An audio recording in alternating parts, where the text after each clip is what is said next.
Bonjour, shalom. En ce mois de juillet, alors que les batailles spirituelles font rage autour de nous, nous devons nous souvenir que nous ne combattons pas pour la victoire, mais nous combattons à partir de la victoire. Jésus-Christ, lui notre Seigneur et Sauveur, a déjà remporté la victoire sur la croix. Et c'est sur cette base que nous marchons avec assurance, avec conscience et conviction. Bien-aimé, ne laisse pas le découragement t'envahir, parce que, en vérité, toutes ces choses-là ne sont qu'une illusion du malin. Le diable est un menteur. Lorsque vous avez l'impression de perdre ou d'échouer, rappelez-vous que vous êtes plus que vainqueur par celui qui vous a aimé. Romains 8, 37. En vérité, la force de Dieu est en vous, et rien ne peut vous séparer de son amour. Enfant de Dieu, lève-toi parce que tu es équipé pour ce combat. En Éphésiens 6, versets 10 à 11, il est écrit « Au reste, fortifiez-vous dans le Seigneur, et par sa force toute puissante, revêtez-vous de toutes les armes de Dieu, afin de pouvoir tenir ferme contre les ruses du diable. Portez cette armure avec foi, car elle vous protège et vous rend invincible face aux attaques de l'ennemi. » Nous devons nous rappeler que nous marchons sur des chemins qui sont déjà conquis.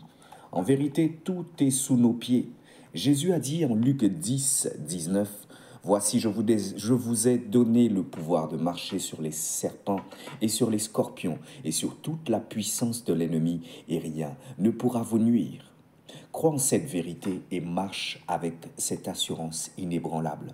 Chaque épreuve est une opportunité en vérité de manifester la gloire de Dieu et de pouvoir renforcer notre foi.